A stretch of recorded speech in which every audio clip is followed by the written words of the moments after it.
나이 들어 치아가 약해지고 씹는 힘이 떨어지면 먹는 즐거움에서 멀어지기 쉽습니다. 잘 씹지 못하면 식사의 질, 영양의 균형이 저하돼 체력을 유지하는 데 장애가 되죠. 2010년 국민구강건강 실태조사 결과 만 65세 이상 노인 56%는 음식을 씹는 데 불편함을 느낀다고 호소했다고 합니다. 서울의 한 치과. 이곳은 각 분야별 전문 의료진의 체계적인 협진으로 환자들의 만족도가 높은 곳인데요. 특히 임플란트 시술 전 살릴 수 있는 치아를 최대한 살린 후 시술을 진행합니다.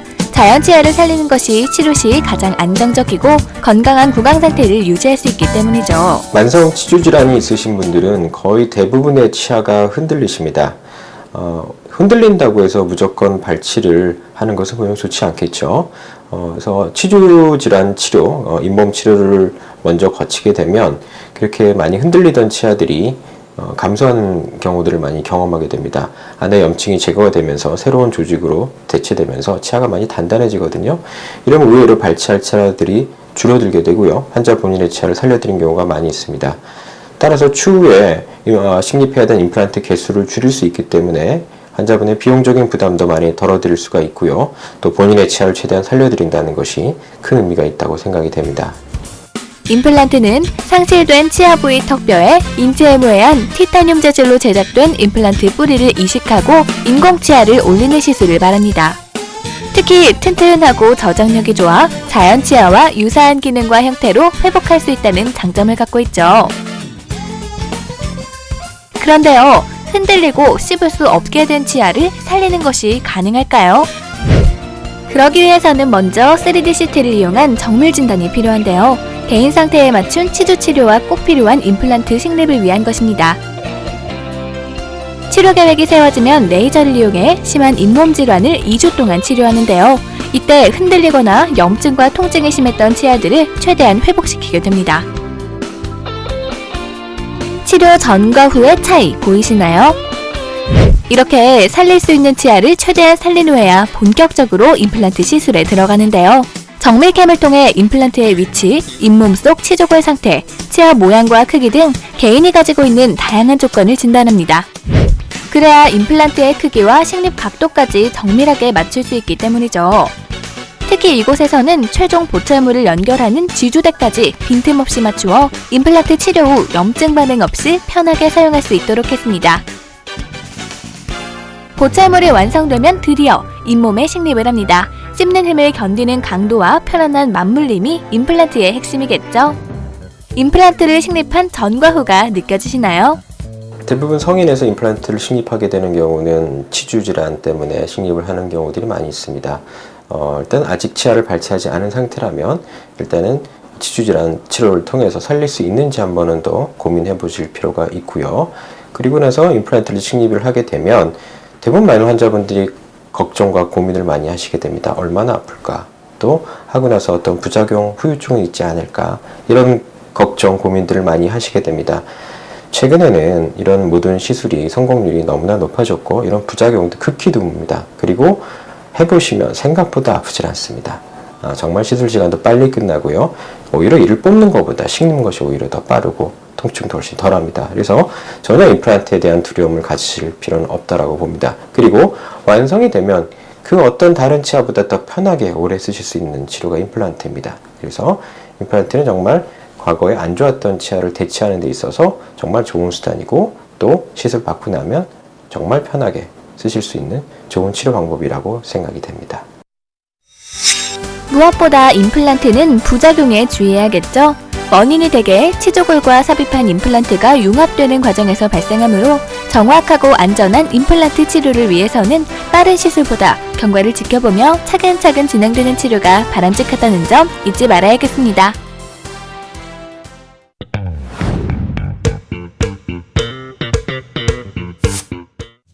돈을 벌 만큼 벌어도 그동안 모아둔 돈이 없으면 우린 평생 일해야 하죠.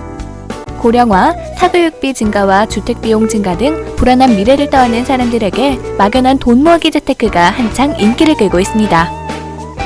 더 합리적이고 체계적인 돈 관리를 위해 미래 설계가 필요한데요. 믿을 수 있는 재테크는 가족과 노후를 위한 것일 뿐 아니라 모두를 위한 것입니다. 초저금리 시대가 본격화되면서 수익형 부동산 시장에 투자 자금이 몰리고 있습니다. 정부의 부동산 규제 완화와 기준금리 인하로 대출 부담이 줄면서 금리 레버리지 효과가 커지고 있기 때문인데요. 특히 상가는 레버리지 효과가 다른 수익형 부동산에 비해 크게 나타나면서 투자자들의 관심이 높습니다.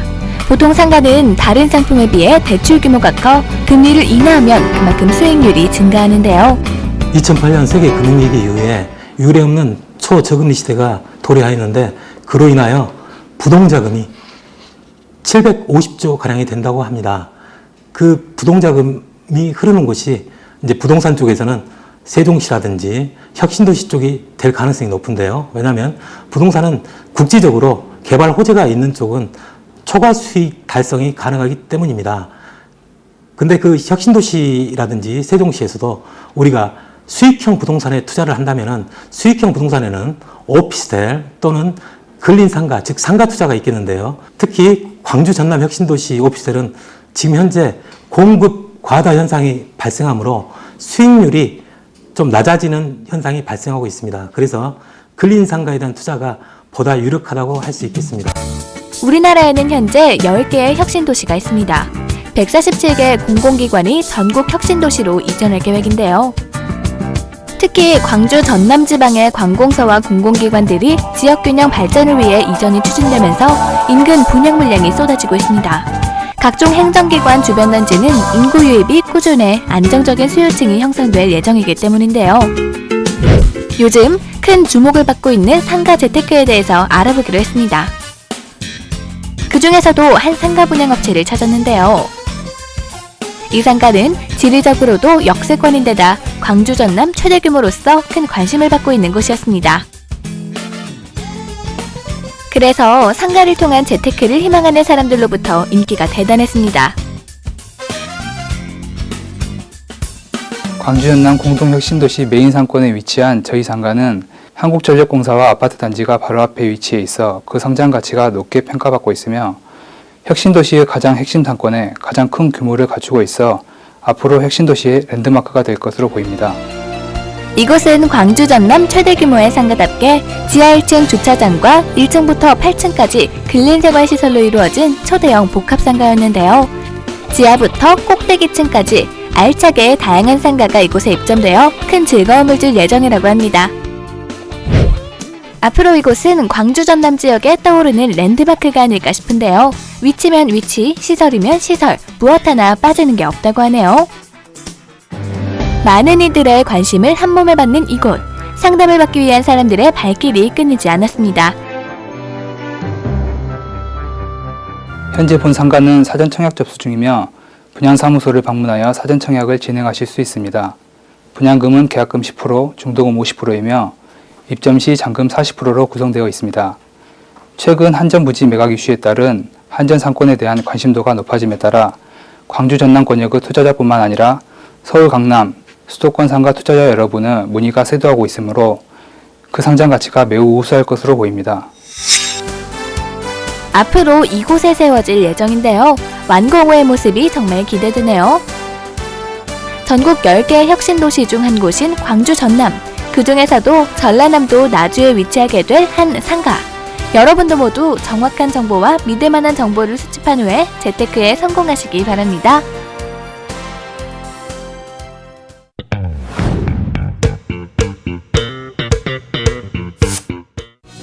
아이의 청결을 위해 물티슈 사용하는 분들 많으실 텐데요. 하지만 매년 반복적으로 터지는 아기 물티슈 유해물질 논란으로 아이를 둔 엄마들의 불안감이 커지고 있습니다. 지난해 소비자 시민 모임과 중소기업진흥공단이 기자회견을 열고 시중에서 판매 중인 물티슈 14개 제품을 비교 시험한 결과 8개 제품에서 유기화합물이 검출됐다고 밝힌 바 있습니다. 하지만 그 중에서도 착한 물티슈는 존재합니다. 소비자 시민 모임에서 진행한 물티슈 안전검사 23개 시험 항목에서 유기화합물 등이 검출되지 않은 6개 제품을 발표하기도 했습니다. 이와 더불어 지난 1월부터 물티슈에 함유된 화학물질에 대한 정보 전달을 강화하기 위해 전체 성분을 표시하도록 하고 있죠. 국내 물티슈 제품의 안전기준은 공산품 기준이 적용되고 있는데요. 주 사용 대상이 영유아인 점을 고려해 유아용 물티슈 제품에 대한 안전기준치를 강화하는 등 별도의 관리를 한다면 좀 더 안심하고 사용할 수 있겠죠? 이곳은 아기 물티슈 블라인드 테스트 현장. 안전하고 올바른 물티슈를 찾기 위해 테스트에 참가한 소비자들은 수분감, 질감, 촉감, 그리고 사용 후 느낌과 세정력 등을 꼼꼼하고 신중하게 체크하게 되는데요. 제가 C를 선택한 이유는 저희 아이가 여자아이기 때문에 물티슈를 닦았을 때 수분감이 빨리 증발되는 것이 가장 중요했고요. 그 수분이 증발한 다음에 아이의 성기 부분이 많이 촉촉한지 그것을 가장 많이 염두에 뒀고 또 이물질이 잘 닦이는지를 가장 많이 봤어요. 근데 C 같은 경우는 수분이 빨리 증발되면서 많이 부드러움과 촉촉함이 유지가 되었고요. 그리고 아이의 이물질을 닦을 때 잘 닦이는 것을 보았고 향도 없어서 거부감이 들지 않았기 때문에 C를 선택하게 됐어요. 저는 C를 선택했는데요. 저는 가장 먼저 물티슈를 봤을 때 수분감이랑 이제 원단의 질감, 향을 봤어요. 저는 이제 아이가 향에 좀 저희 아이는 민감하더라고요. 그래서 먼저 저는 이제 물티슈를 만졌을 때 수분감이 날아가면서 손 안에 보습력이 있어서 마음에 들었고요. 그 다음에 원단도 이제 피부에 닿았을 때 자극적이지 않을 것 같았고 향도 은은하게 느껴져서 아이가 거부감을 안 할 것 같았어요. 그래서 얼굴에 사용해도 안전할 것 같아서 C를 선택하게 됐어요. 소비자들이 선택한 C 제품은 바로 이곳의 물티슈 제품이었습니다. 엠보 원단 부분, 사용 후 느낌 부분, 향취 부분, 그리고 합리적인 가격 부분에서 1위를 차지했는데요. 아이를 생각하는 정직한 그 마음이 소비자들에게도 통한 것 같죠? 뿐만 아니라 국내에서 유일하게 공인된 기관으로부터 비자극 인증을 받았고 또 소비자 중심 경영 우수 기업으로 선정되기도 했습니다. 그럼 물티슈가 생산되는 곳을 찾아가 볼까요? 얼마 전 물티슈 유해물질 논란에 대한 오해를 풀기 위해 소비자들에게 제조 과정을 모두 공개하는 설명회를 열기도 했는데요. 역삼투 필터로 걸러낸 깨끗한 물을 사용하는 이 물티슈는 제품 포장 전 금속 물질을 탐지하는 감시기를 거쳐 하나의 제품으로 탄생된다고 하네요. 저희 회사는 25년 이상의 오랜 경험과 기술력을 바탕으로 영유아용 물티슈를 전문적으로 생산하고 있으며 제품 기획에서 홍보에 이르기까지 모든 활동을 고객 중심 제품을 구현하는 데 초점을 맞추고 있습니다. 또한 엄마의 마음으로 건강한 아기 피부를 연구한다는 사명하에 자극을 유발하는 화학 성분을 최대한 배제한 안전하고 투명한 원료로 제품을 만들고 있습니다. 그 연구진들에 의해 미생물 실험을 진행한 후에야 비로소 소비자들에게 선보이는데요. 건강한 물티슈를 위해 유기화합물을 넣지 않아 알레르기 유발이나 피부 자극이 일어나지 않는 편이라고 합니다. 저희는 국제 화장품 원료 기준과 식약처 지정 고시된 안전한 원료만 목적에 부합되도록 사용하였으며 97% 이상이 역삼투 정수 과정을 거친 깨끗한 물이며 그 이외에 보존제와 보습제 등도 미국의 비영리 환경 시민단체에서 제시한 EWG 낮은 위험도의 원료를 주로 사용하고 있습니다. 이렇게 끊임없는 연구와 노력의 결과 한국화학융합연구원 시험 성적에서 유해물질이 검증되지 않았다는 것이 증명되기도 했습니다. 엄마의 마음으로 건강한 아기 피부를 위해 끊임없이 연구하고 노력하여 세계에서 인정받는 영유아 전문 물티슈 기업이 되도록 최선을 다해 노력하겠습니다. 이 제품은 그동안 다수의 물티슈 고발에 한 번도 거론된 적이 없는데요. 아이를 생각하는 따뜻한 마음으로 탄생된 안전한 물티슈, 이제 마음 놓고 사용할 수 있겠죠?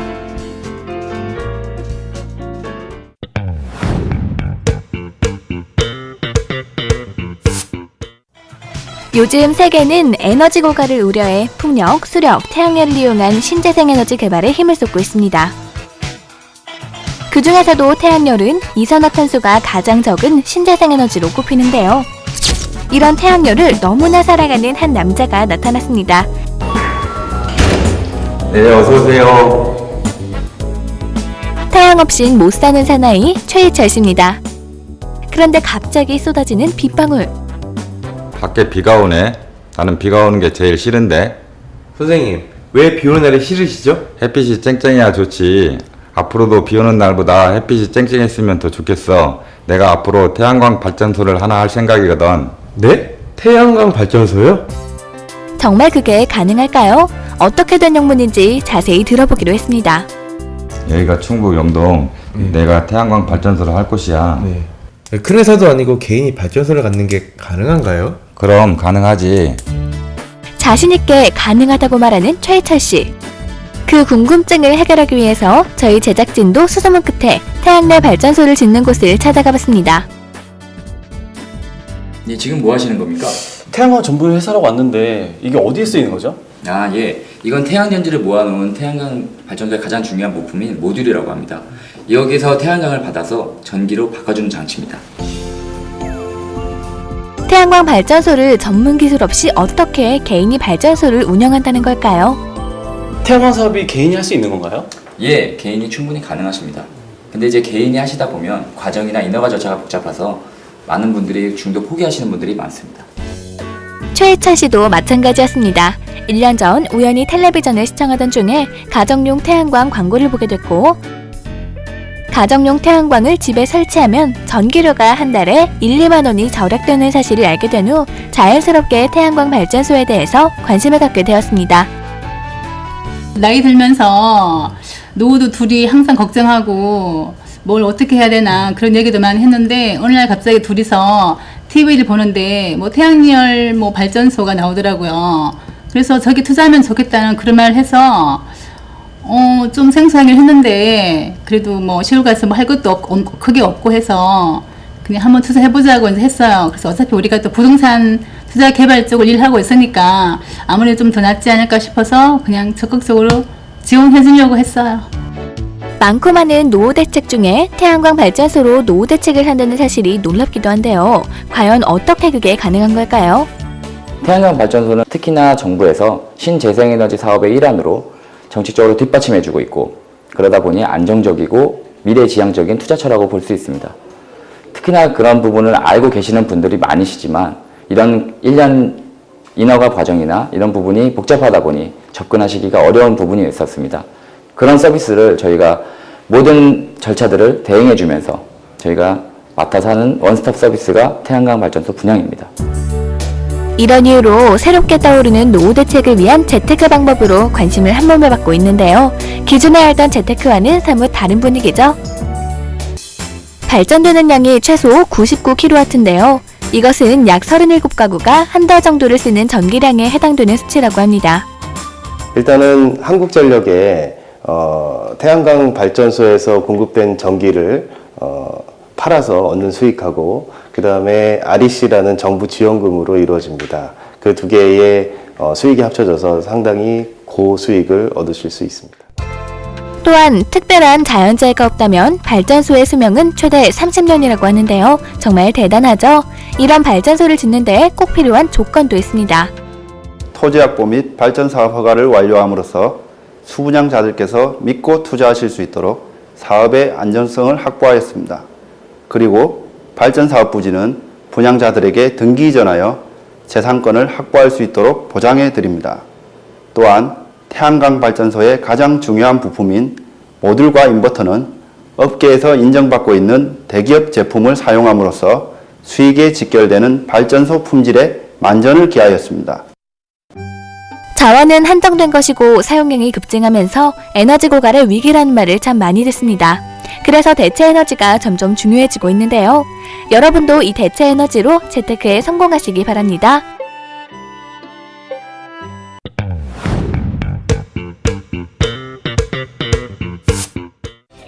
대한민국 대표 먹을거리 떡볶이. 떡볶이는 사계절 불문하고 먹는 인기 간식거리지만 요즘처럼 찬바람이 불 때면 더욱더 따끈따끈한 떡볶이 생각이 간절합니다. 주문 즉시 주방에서 담아내는 떡볶이도 맛있지만 다리에서 바로 끓여 먹는 즉석 떡볶이의 매력도 상당합니다. 시간이 걸리기는 하지만 원하면 남은 국물에 밥을 볶아 먹을 수 있다는 점에서 즉석 떡볶이를 최고로 치는 사람도 많은데요. 서울의 중심지 종각. 서울의 중심답게 언제나 많은 사람으로 붐빕니다. 종각의 대표 거리인 젊음의 거리에서 살짝 옆으로 가면 언제나 사람들이 붐비는 한 떡볶이 전문점을 만나볼 수 있는데요. 이 거리의 유명 음식점답게 가게 안은 사람들로 북적입니다. 그런데 이 많은 사람들의 공통점이 하나 있습니다. 바로 떡볶이를 먹는다는 것인데요. 떡볶이랑 사이드 메뉴도 맛있고요. 그냥 동네에서 먹는 떡볶이집이랑 다르게 여기서는 뭔가 분위기가 블링블링해서 화사한 분위기라서 더 특별한 것 같아요. 맛도 맛이지만 가격도 엄청 저렴한 것 같아요. 이렇게나 많이 시켰는데 12,000원밖에 안 해요. 이게 다 정말 단돈 12,000원 맞을까요? 확인해보니 정말 12,000원이 맞습니다. 그 외 다른 메뉴들의 가격 역시 대부분 저렴한 편이었는데요. 가격이 저렴해서 부담 없이 먹을 수 있어요. 가격이 저렴한데 양도 푸짐하고 그래서 맛있어서 자주 오는 편이에요. 떡볶이를 저렴하게 판매하는 이유는 무엇일까요? 맛있는 메뉴를 저렴한 가격으로 제공하기 위해 고객들에게 부담감을 줄일 수 있도록 하고 있습니다. 그리고 이곳이 젊은이들 사이에서 핫플레이스가 된 또 다른 이유는 바로 피자, 짬뽕, 파스타와 같은 이색적인 메뉴들인데요. 일반 떡볶이 가게에서는 볼 수 없는 메뉴들이죠. 이 다양한 음식들은 어떻게 만들어지는 걸까요? 맛있는 음식들이 바로 이분들 손끝에서 탄생하는 것이었군요. 이곳의 이색 메뉴 중 하나인 이 떡볶이. 이 떡볶이는 일명 돈가스 떡볶이인데요. 소스뿐 아니라 돈가스를 토핑으로 올려 만들어낸 색다른 떡볶이입니다. 그리고 이곳의 모든 피자는 화덕과 같은 기능을 하는 특수 오븐에서 굽는데요. 오븐은 윗불과 아랫불을 통해 피자의 열이 골고루 전달되어 식감이 좋고 피자 고유의 풍미를 느낄 수 있습니다. 해가 저물면 이곳에선 또 다른 재미를 즐길 수 있는데요. 바로 젊은이들의 뜨거운 아지트로 변신합니다. 낮에 봤던 모습과는 또 다른 분위기죠. 볼수록 매력이 무궁무진합니다. 젊은 세대들이 뭘 좋아하고 있는가, 젊은 세대들이 뭘 찾고 있는가, 뭘 먹고 싶은 것을 생각할까 해서 시장 조사를 많이 하다 보니까는 피자, 떡볶이, 피자, 파스타, 피자, 맥주 이런 것을 젊은 층들이 많이 좋아하기 때문에 이런 것을 한 군데 모여서 즐길 수 있는 것을 한번 생각을 해보고 만들어 봐야 되겠다고 해서 시작을 했습니다. 지금 중국에 진행을 하고 있습니다만은 중국에서 하루속히 정착이 될 수 있도록 노력을 하고 국내에서 최고 분식 브랜드가 되도록 노력해 나가겠습니다. 온몸을 움츠러들게 하는 쌀쌀한 가을 날씨가 이어지고 있습니다. 이럴 때일수록 먹을거리에 더욱 신경을 써야 하는데요. 간편한 간식이라도 바른 먹을거리로 건강한 가을 나시길 바랍니다.